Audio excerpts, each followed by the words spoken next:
विश्वानि देव सवितर्दुरितानि परासुव यद् भद्रं तन्यासुव यद् भद्रं तन्यासुव। काम, क्रोध और शोक, इन 3 दोषों पर हमारी पिछली कक्षाओं में चर्चा हो चुकी। शेष 13 दोषों पर हम आज चर्चा आरंभ करेंगे। लेकिन सबसे पूर्व जो विचार मेरे मन मस्तिष्क में आया, उस विचार को आपसे साझा करना चाहता हूं कक्षा के माध्यम से। वेद में कहा, धृते द्रीह मां मित्रस्य मां चक्षुषा सर्वाणि भूतानि समीक्षन्ताम मित्रस्याहं चक्षुषा सर्वाणि भूतानि समीक्षे मित्रस्य चक्षुषा समीक्षामहे। वेद में आपने यह मंत्र पढ़ा होगा, यजुर्वेद के 36वें अध्याय का 18वां मंत्र है। मंत्र में कहा जाता है कि हम मित्र की भांति सबके साथ व्यवहार करें, सबको मित्र के समान देखें, मित्रवत सबके प्रति व्यवहार करें। और ईश्वर को हम क्या मानते हैं? ईश्वर को हम मित्र मानते हैं। महानुभावों, मित्र शब्द सुनने में कितना छोटा लगता है, और मित्र से हम क्या अर्थ लेते हैं? फ्रेंडशिप, दोस्ती, याराना। पर ईश्वरीय दृष्टिकोण से हम थोड़ा समझने का प्रयास करें कि ईश्वर कह रहा है कि हे मनुष्यों, तुम सब प्राणियों के प्रति मित्र भाव रखो। और वेद में क्या प्रार्थना करी गई? शन्नो मित्रा संवरणा सन्नो भवतु मर्यमा, कि हे ईश्वर, आप हमारे मित्र हैं। यानी एक और ये प्रार्थना करी जा रही कि ईश्वर हमारा मित्र है, और एक और ये प्रार्थना करी जा रही है कि हम सब मनुष्यों को, सब प्राणियों को मित्र के भाव से देखें। पर विचार करके देखें कि हमारे संबंध व्यक्तियों के साथ व्यापारिक हैं या मित्रवत हैं? हम परिवार में, समाज में, जहां पर भी रहते हैं, जिसके साथ भी रहते हैं, हम प्रायः व्यापारिक संबंध निभाते हैं। मित्रवत व्यवहार हमारा नहीं होता। व्यापारिक संबंध कैसा? यदि आप कुछ हमें दोगे तो हम आपको कुछ दे देंगे। जब आप देना बंद कर दोगे तो हम भी देना बंद कर देंगे।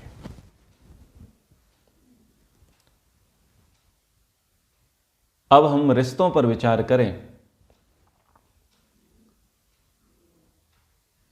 इन व्यवहारों पर विचार करके देखें और विचार करके चिंतन करें कि हम व्यापारी हैं या मित्र हैं। पत्नी है, पत्नी पति से अपेक्षा रखती है कि बस ये मेरी सुख सुविधाओं का ख्याल रखे, मुझे प्रेम करे, मुझे सहयोग करे, मेरे प्रति विश्वस्त रहे। इतना पत्नी चाहती है। लेकिन पत्नी ये नहीं चाहती कि ये एक्सपेक्टेशन पति भी करे। बस वो ये चाहती है कि मेरे प्रति, मेरा पति जो है, मेरे खर्चे संभाले, मुझे सुख सुविधाएं दे, मुझे प्रेम करे, मुझे सुने, मुझे समझे। पत्नी चाहती है।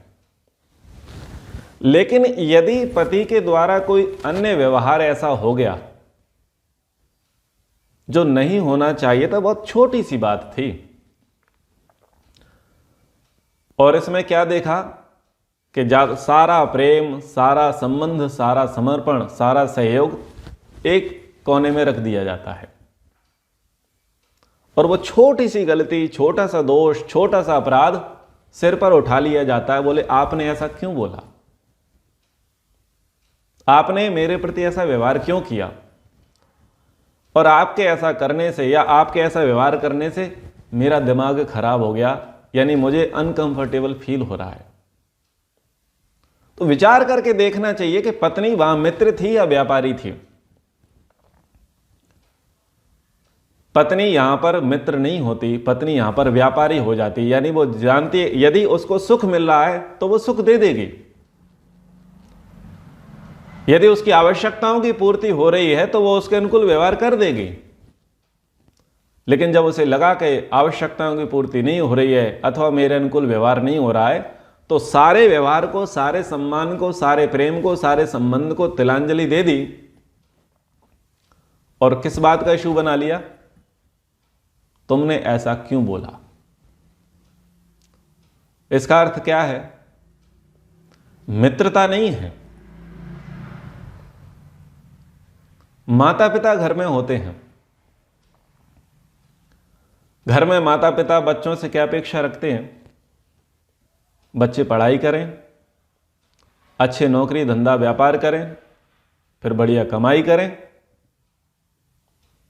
ठीक है, और अपनी गृहस्थी बसा लें, हमारी सेवा करें। माता पिता की अपेक्षा होती है, बुरी भी नहीं है। लेकिन क्या देखा जाता है कि यदि बच्चा उनकी अपेक्षाओं पर पूर्ण होता है तो गोद में लिए घूमते हैं, पलकों पर बैठाते हैं, और यदि वो अपेक्षाओं पर पूर्ण नहीं होता तो उससे ऐसा व्यवहार करते हैं कि जैसे उसके परिवार का वो अंग है ही नहीं। दूसरे अर्थों में देखें कि व्यक्ति कर रहा है, धन लाके दे रहा है, समर्पण कर रहा है, सेवा कर रहा है, आज्ञा का पालन कर रहा है, लेकिन अगर उससे किसी प्रकार से कोई थोड़ा दुर्व्यवहार हो जाता है, कोई भूल चूक हो जाती है, तो कोई सहना नहीं चाहता, एग्रेसिव हो जाते हैं। उस बात के कारण को नहीं समझना चाहता कोई भी व्यक्ति कि ये क्यों हुआ, क्यों किया, लेकिन बस लोग ये देखते हैं कि ये इसने कैसे कर दिया, क्यों कर दिया, हिम्मत कैसे हुई करने की। तो या तो उस पर चढ़ बैठते हैं अथवा उससे डरते हैं। यदि सामर्थ्य होता है तो उस पर आक्रमण कर देते हैं माता पिता बच्चे पर, और यदि उनको लगता है कि हमारे सामर्थ्य से बाहर है तो फिर डरना आरंभ कर देंगे। क्यों? बोले जो व्यापारिक सुख भोगे वो और समाप्त हो जाएंगे।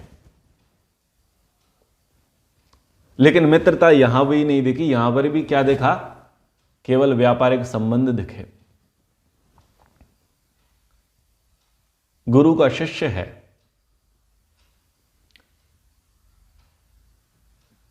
शिष्य के प्रति गुरु की बड़ी अपेक्षाएं रहती हैं कि मेरे अनुकूल चले, विद्या का ठीक से अर्जन करे, मेरी सेवा करे, मेरे प्रति समर्पित रहे। जितने जितने अंशों में वो ऐसा ऐसा करता जाता है, गुरु को प्रिय लगता चला जाता है। लेकिन अगर उसके जीवन में फिर उससे कोई त्रुटि हो जाए, कोई अपराध हो जाए, तो उसके सारे समर्पण, सारे सहयोग, सारे अनुग्रह को तिलांजलि दे दी जाती है और उस बात का इशू बना लिया जाता है। बोले तुम बदल गए।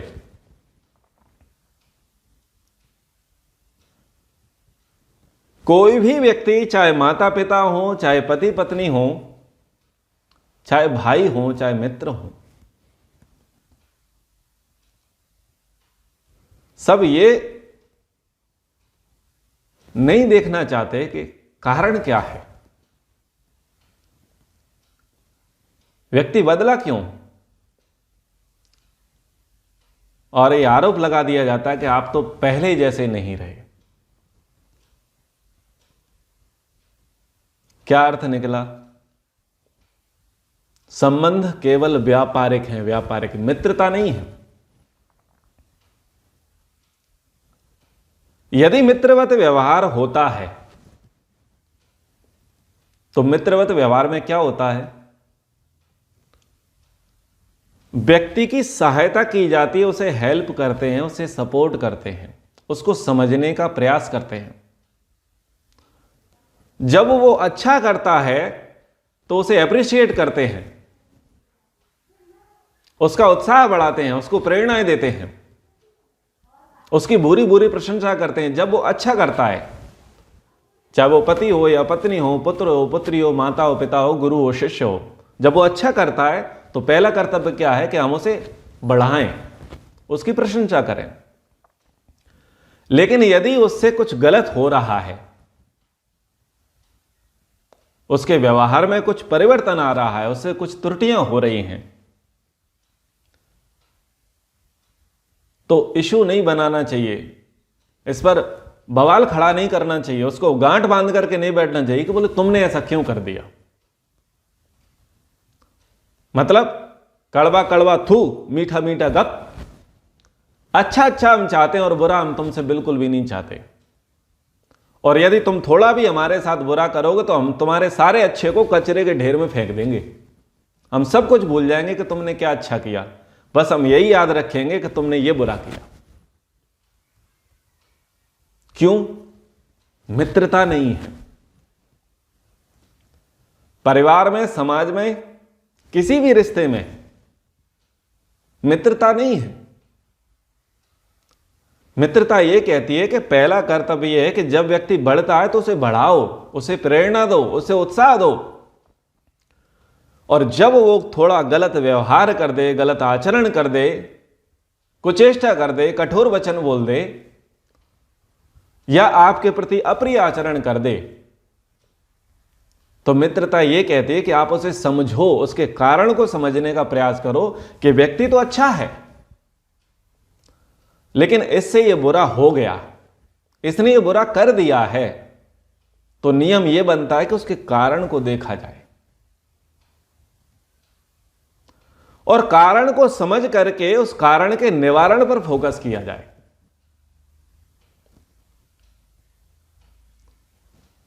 मित्र जब बनते हैं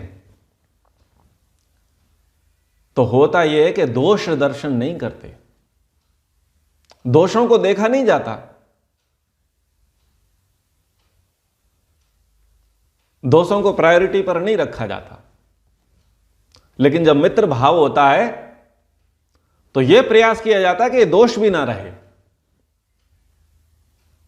हम ऐसा आचरण, ऐसा व्यवहार करने लग जाएं कि जो हमारा संबंधी है, हमारा भाई है, हमारा मित्र है, हमारी बहन है, हमारा पति है, हमारा पत्नी है, हमारी माता है, हमारे पिता है, हमारे गुरु है, हमारे शिष्य हैं, जिस भी संबंध में हम उनके साथ हैं, तो मित्रता यह कहती है कि यदि आपको लगता है कि इस व्यक्ति में कमी है, यह दोष है, तो सारा फोकस आपका इस बात पर होना चाहिए कि उसका दोष कैसे जाए। अगर आप ये फोकस करते हैं तो सही अर्थों में आप मित्र हैं, अन्यथा आप व्यापारी हैं। आप व्यापारी हैं। आप बस हड़ताल पे लग जाओगे, अनशन करने लग जाओगे, सड़कों पर निकल जाओगे, बोले हमारी मांगें पूरी करो नहीं तो हम तुम्हारे खिलाफ धरना देंगे। तो ये तो व्यापारिक, जो समाज में व्यापार चलता है वैसा ही व्यापार परिवार में है। तो बताओ इस व्यापार से परिवार चलेगा क्या? कभी भी किसी में भी सुधार नहीं हो सकता। पति चाहे तो पत्नी में सुधार नहीं हो सकता और पत्नी चाहे तो पति में सुधार नहीं हो सकता। माता पिता चाहें तो पुत्रों में सुधार नहीं हो सकता और पुत्र चाहें तो माता पिता में सुधार नहीं हो सकता। सुधार तब ही होगा जब हम मित्रवत व्यवहार करेंगे, हम उन्हें समझने का प्रयास करेंगे और उनके दोषों को ढूंढ ढूंढ करके, निकाल निकाल करके उसके कारणों की समीक्षा करेंगे कि व्यक्ति पहले तो ऐसा नहीं था, अब व्यक्ति ऐसा हो गया है, इसके होने के पीछे कारण क्या है और यह दोष हो सकता है इतना बड़ा है कि इसकी सारी अच्छाइयों पर पानी फेर दे। तो हमको सारे काम छोड़ करके पहली प्राथमिकता यह देनी है कि हमें अपने व्यक्ति को नीचे गिरने नहीं देना है, हमें अपने व्यक्ति का पतन नहीं होने देना है। आखिर उस व्यक्ति के कारण हमारा मान है, सम्मान है, नाम है, वैभव है, हम उसी के कारण जीते हैं। तो क्या हम ये चाहेंगे कि हमारा व्यक्ति गिर जाए, टूट जाए, कमजोर हो जाए? नहीं चाहेंगे ना। तो क्या होना चाहिए? उसके सुधार पर फोकस होना चाहिए, उसके दोषों को कैसे दूर करना है, किस प्रकार से दूर करना है, इस पर फोकस होना चाहिए। ना कि इस पर फोकस हो कि तुमने ऐसा क्यों कर दिया। ऐसे करने से लोगों की मानसिक स्थितियां बिगड़ जाती हैं, लोग एग्रेसिव हो जाते हैं, लोग डिप्रेशन में चले जाते हैं, और जब अति हो जाती है तो फिर वो आत्महत्या कर लेते हैं।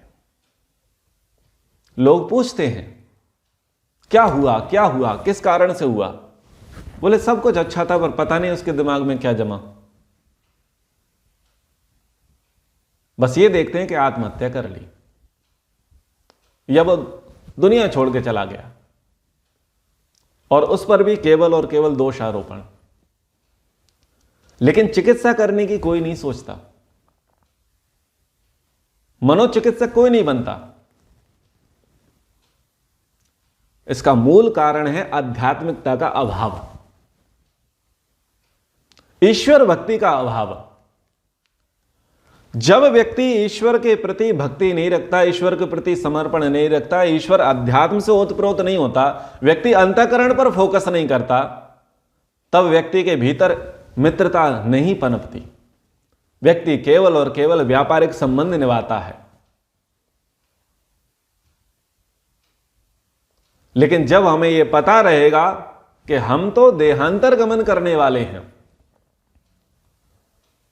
हम सदा रहने वाले हैं, शरीर आज है कल नहीं रहेगा, संबंध आज है कल नहीं रहेंगे, लेकिन हमारा व्यवहार आज है और कल भी रहेगा।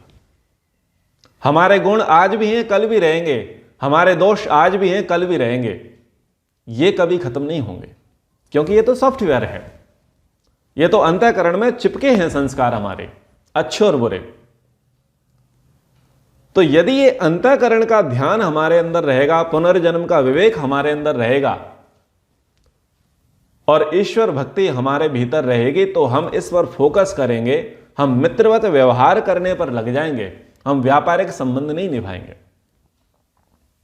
और ये व्यापारिक संबंध क्या करते हैं? व्यक्ति को अंदर ही अंदर खोखला कर देते हैं, समाप्त कर देते हैं, उसकी जीवटता खत्म कर देते हैं, उसके जीवन में नीरसता लेकर के आ जाते हैं।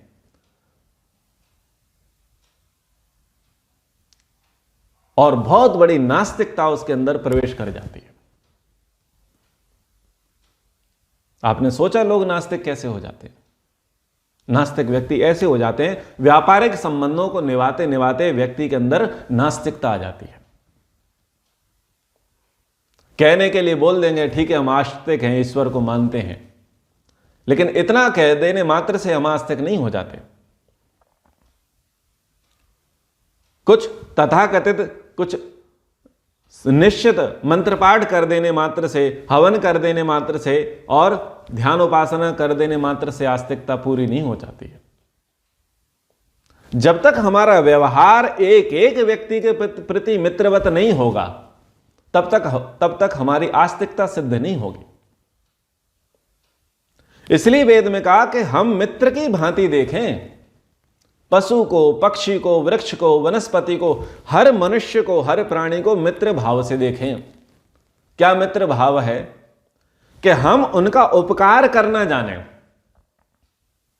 हम उनका सहयोग करना जाने, हम उनके प्रति दया करना जाने, हम उनके प्रति करुणा का भाव रखें। ये सारे भाव किस में निहित हैं? मित्रता पर निहित हैं। ईश्वर हमारा मित्र है, ईश्वर हमसे व्यापारिक संबंध नहीं रखता। अगर सोचो जैसे हम लोगों के साथ संबंध रखते हैं, वैसा संबंध अगर ईश्वर हमारे साथ रखने लग जाए तो हमारी क्या दुर्दशा होगी, सोचने वाली बात है। ईश्वर सदा हमारा मित्र रहता है, जब हम अच्छा करते हैं तो हमें आनंद देता है, हमें उत्साह देता है, हमें प्रेरणाएं देता है, हमें अद्भुत प्रकार के सहयोग देता है जिनकी हम कल्पना नहीं कर सकते। बोलो, देता है कि नहीं देता है?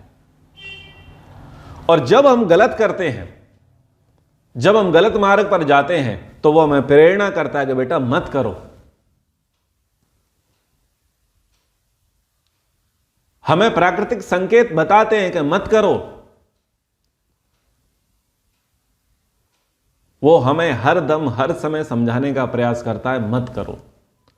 वो हमेशा ये चाहता है कि मेरे जो पुत्र हैं, मेरे जो भक्त हैं, वो सदैव उन्नति प्रगति को प्राप्त हो, उनकी अवनति ना हो। ईश्वर कभी भी अपने जीवात्मा है, जो उसकी संतति है, जो उसकी प्रजा है, उसकी अवनति नहीं चाहता।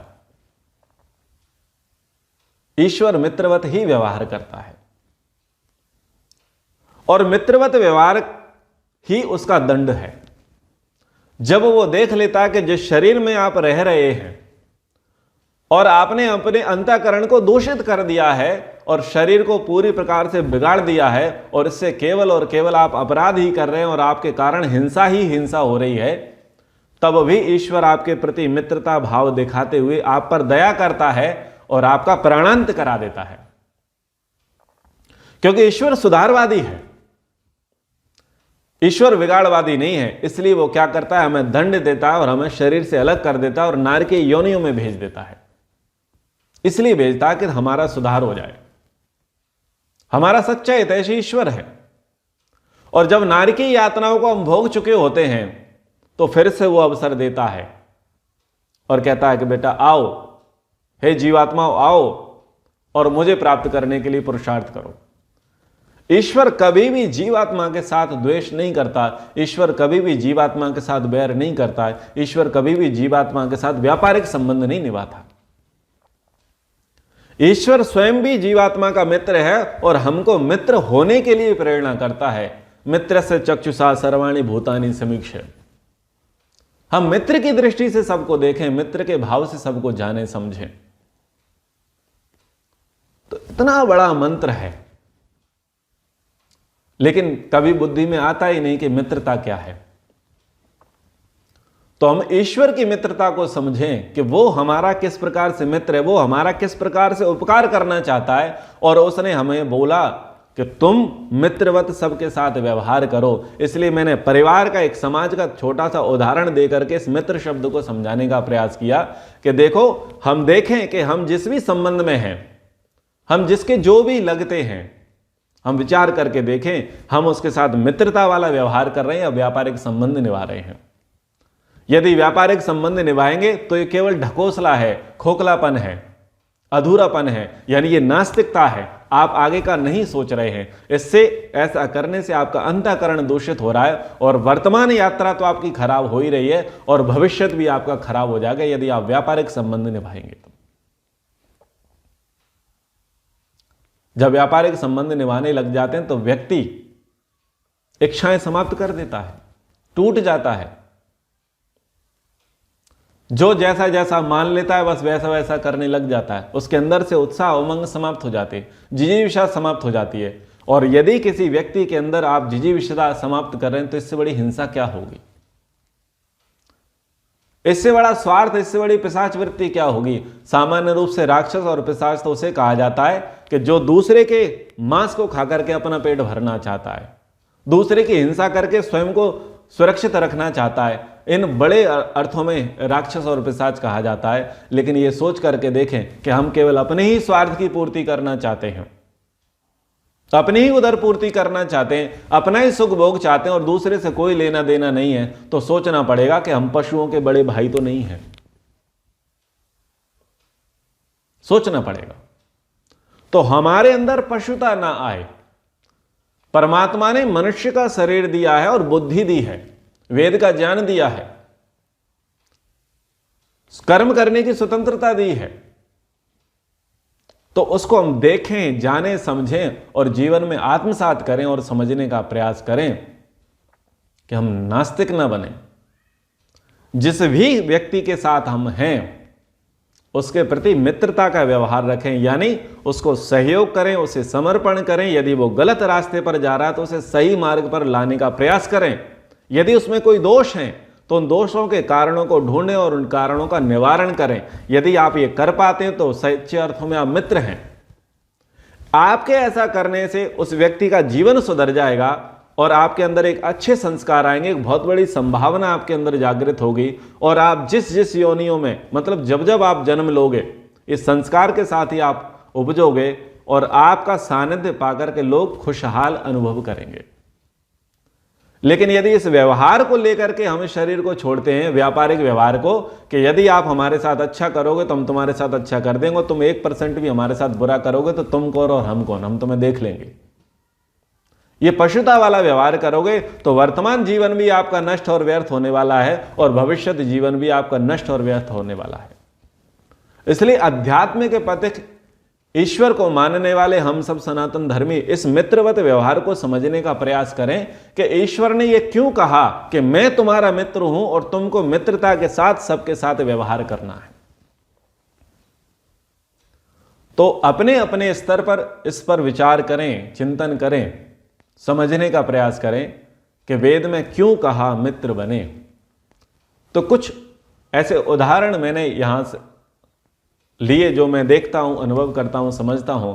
उन उदाहरणों के माध्यम से ईश्वर की मित्रता और वेद में जो मित्रता का जो संदेश दिया है उसको मैंने आपके समक्ष रखा।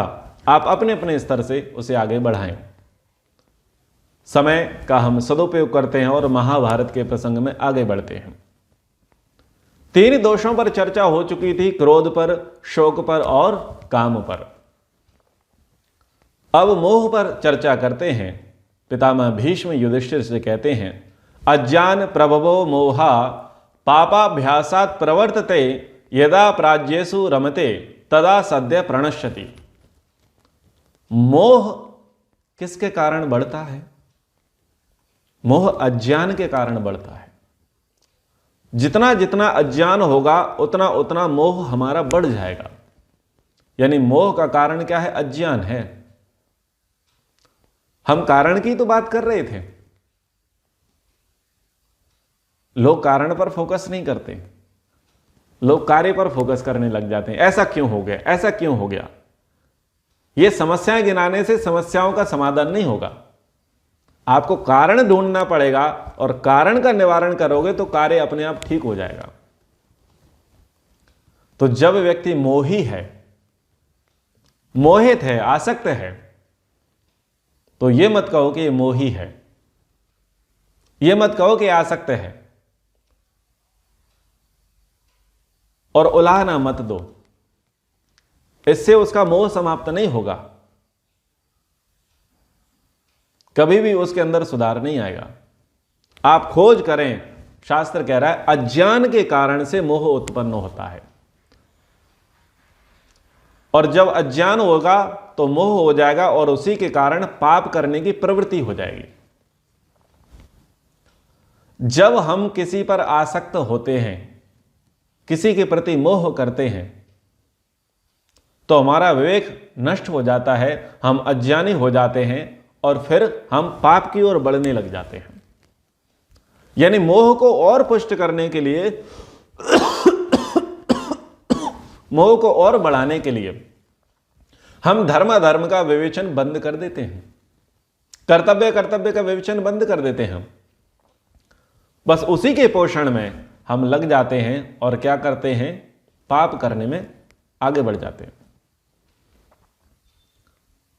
तो मोह कैसे दूर होगा? यदा प्राज्येषु रमते तदा सद्या प्रणश्यति। जब मनुष्य विद्वानों का सत्संग करता है तब उसका मोह नष्ट हो जाता है। एक व्यक्ति, विवाहित व्यक्ति, उसकी एक संतान थी, पतंग उड़ा रहा था, लेकिन पतंग कट गई। अब वो उड़ती हुई पतंग के पीछे दौड़ता दौड़ता जा रहा था तो एक साधु की कुटिया में आकर के बैठ गया। साधु की कुटिया में जाकर के पहुंच गया। जैसे ही वो पतंग निकालने लगा तो साधु ने पूछा, भाई क्या करते हो? बोले पतंग उड़ा रहा था। बोले आपकी आयु तो अच्छी खासी है, युवान हो। बोले बैठो, कब तक पतंग उड़ाओगे, कुछ धर्म चर्चा कर लेते हैं। बोले नहीं गुरुजी, धर्म चर्चा के लिए समय नहीं है, लोग मेरी प्रतीक्षा कर रहे होंगे और लोग भी पतंगबाजी करते हैं। साधु ने कहा भाई थोड़ा रुको, ये काम बाद में भी हो जाएगा, तुम यहां पर आ गए हो तो थोड़ा लाभ लो। अब जैसा साधु का स्वभाव होता है, उन्होंने धर्मोपदेश दिया, जीवात्मा, परमात्मा, प्रकृति, अंतःकरण, पुनर्जन्म, इन पर बहुत अच्छा व्याख्यान किया। कुछ उसे योगिक की क्रियाएं भी सिखाई, उसका मन लग गया।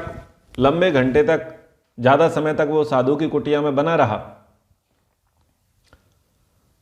बहुत कुछ सीख लिया कम समय में। अच्छा उपदेश साधु का प्राप्त हुआ। उसने कहा कि महाराज मैं घर जाना चाहता हूं, मेरी पत्नी प्रतीक्षा कर रही होगी, मेरे पुत्र प्रतीक्षा कर रहे होंगे, मेरे माता पिता प्रतीक्षा कर रहे होंगे, मेरे मित्र प्रतीक्षा कर रहे होंगे। साधु ने कहा अरे भाई कोई किसी का नहीं है, ये सब स्वार्थ के संबंध हैं, स्वार्थ के रिश्ते नाते हैं। बोले नहीं आप ऐसी बातें मत करिए, आप सिंगल हैं, आप बैरागी हैं, इसलिए आप ऐसी बात कर रहे हैं। मेरी पत्नी मुझसे बहुत प्रेम करती है, मेरी माता पिता मुझसे बहुत प्रेम करते हैं, मेरे बच्चे, मेरे मित्र, मेरे बंधुजन मुझसे बहुत प्रेम करते हैं, मेरे बगैर तो वो रह ही नहीं सकते। जब ऐसी बात कही तो साधु ने कहा कि अच्छा तुझ पर इतना मोहित हैं? बोले हाँ बहुत बढ़िया, और मैं भी उन पर मोहित हूं। बोले अच्छा। साधु ने कहा कि देखो स्वार्थ के ही संबंध है, लेकिन माना नहीं। तो कहा कि ठीक है, तू अब मेरा चेला है, मैं तेरा गुरु हूं, तो तू मेरी बात मानेगा? बोले मानूंगा। तो मैं तुझे बता दूंगा कि स्वार्थ के नाते हैं या नहीं है, या तो तू सच्चा या मैं सच्चा। बोले ठीक है गुरुजी, क्या करना होगा?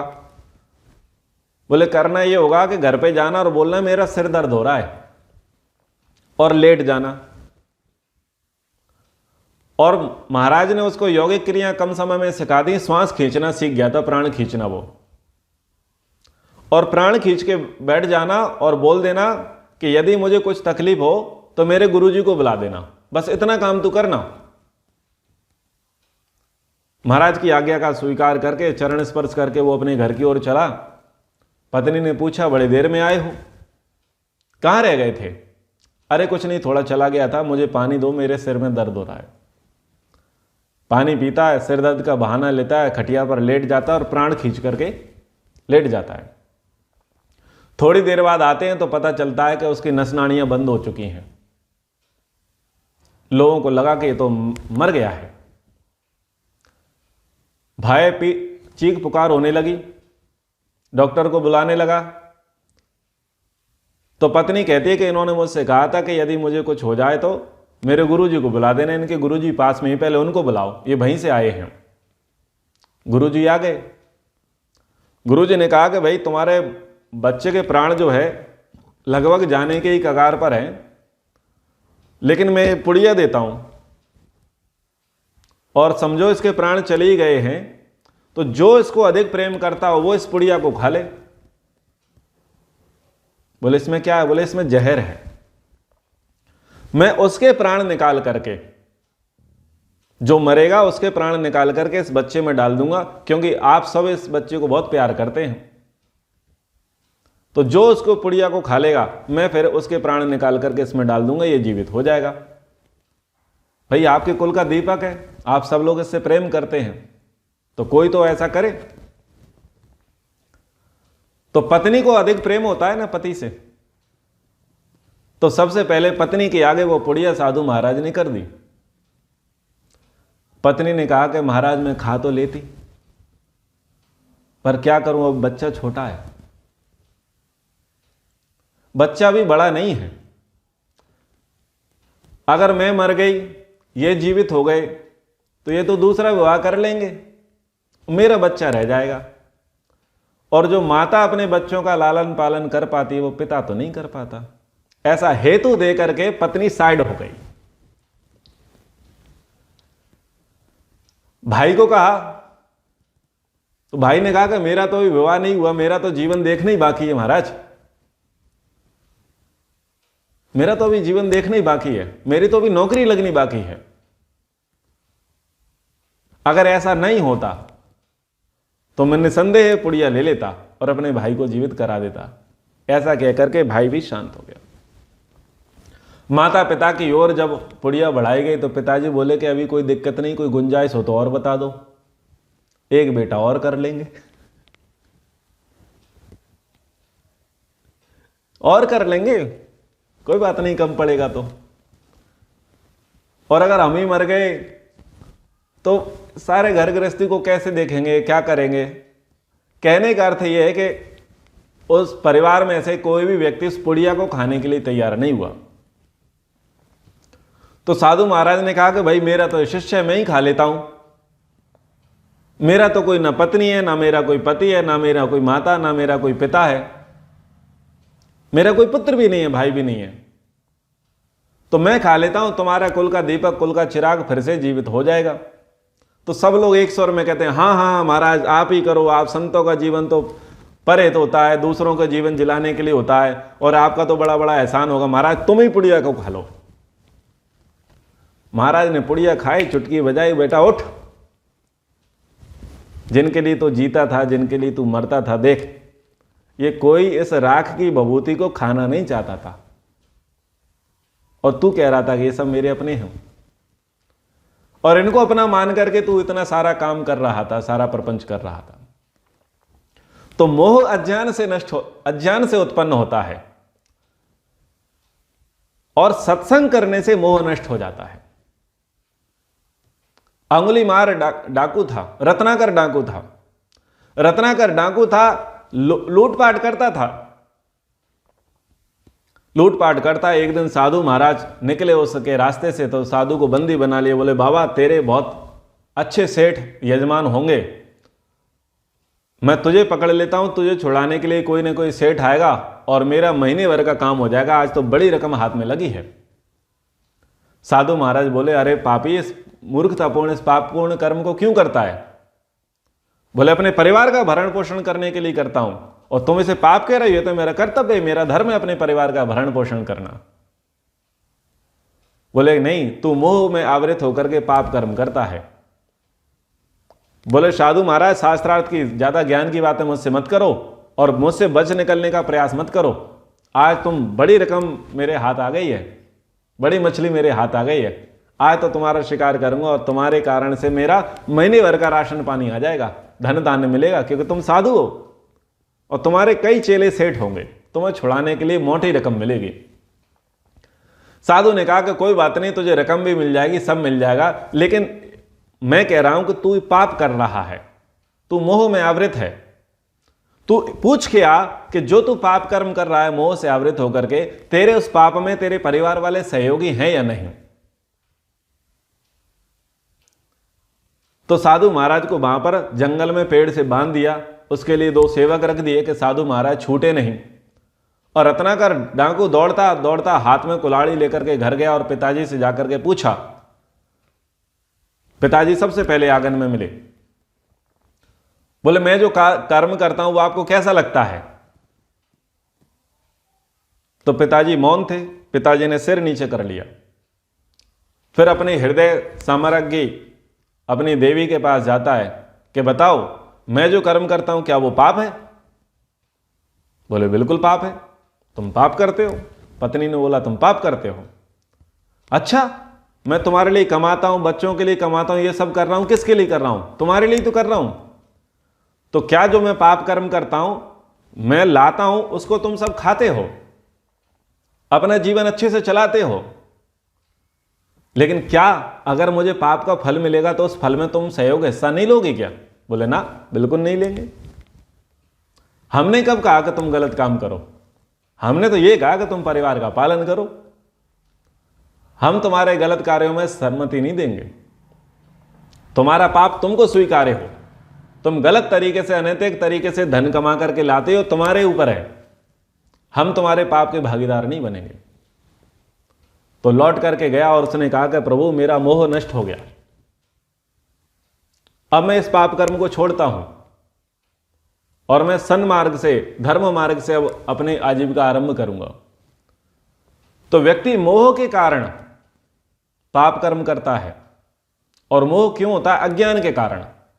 सही जानकारियों के अभाव के कारण व्यक्ति मोहित हो जाता है, रिश्ते नातों में इतना फंस जाता है कि वो देख नहीं पाता कि वास्तव में क्या सही है और क्या गलत है। इसलिए यदि मोह कोई व्यक्ति है, कोई मोहित है, वो करप्ट है, 2 नंबर की कमाई करता है, घूसखोरी करता है, इसकी टोपी उसके सर करता है, पाप कर्म करता है, व्यभिचार कर्म करता है, तो कर्म पर अंकुश मत लगाओ, उसके कार्य पर अंकुश मत लगाओ, उसके कारण को ठीक करो यदि आप उसे परमानेंट ठीक करना चाहते हैं तो।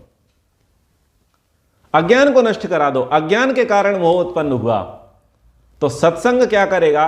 उसको ज्ञान दे देगा। एक फूला पटवारी था हरियाणा में, फूला पटवारी था, उसने अपने जीवन की शुरुआत रिश्वत से की और बिना रिश्वत लिए कभी वो काम नहीं करता था वो। लेकिन एक बार सत्संग में चला गया और सत्संग में उसे सुनने को मिला कि जीवन का वास्तविक उद्देश्य क्या है। तो सबसे पहले उसने संकल्प लिया कि मैंने जिन जिन व्यक्तियों से रिश्वत ली मैं उन सबके पैसे को लौटाऊंगा। तो वापस वो जाता है इस किसान के पास जहां जिससे सबसे पहले उसने जीवन की रिश्वत ली। वो किसान कहता है कि मैं तेरा ये पाप का पैसा नहीं लूंगा। बोले मैं भी नहीं रखना चाहता। पटवारी बोला मैं भी नहीं रखना चाहता, मैं शुद्ध होना चाहता हूं। तो फिर जाकर के बाद में वो पैसे से गुरुकुल बनवाता है जो आज भी चलता है। हरियाणा की घटना है। तो व्यक्ति कैसे ठीक हुआ, कैसे शुद्ध हुआ? सत्संग करने से हुआ। यानी मोह के कारण व्यक्ति पाप कर्म करता है और मोह क्यों होता है? अज्ञान के कारण होता है। तो यदि सत्संग करेंगे तो अज्ञान नष्ट हो जाएगा, व्यक्ति के अंदर ज्ञान आ जाएगा और जब ज्ञान हो जाएगा तो व्यक्ति मोही नहीं होगा, वो निर्मोही हो जाएगा। तो आज का प्रसंग हम इतना ही रखते हैं, समय हमने पर्याप्त लिया है। कक्षा के 2 ही मुख्य विषय थे कि कार्य से प्रभावित होकर के हतप्रद मत हो। यह मत देखो कि व्यक्ति ऐसा क्यों कर रहा है, किस कारण से व्यक्ति ऐसा है। व्यक्ति के कारण को समझने का प्रयास करो और कारण को समझ करके उसका निवारण करो। ईश्वर हमारा मित्र है, हम औरों के मित्र बने, हम लोगों के साथ व्यापारिक संबंध ना निभाएं, हम मित्रवत व्यवहार करें। इन्हीं शब्दों के साथ कक्षा को आज विराम करते हैं। इति ओम शम।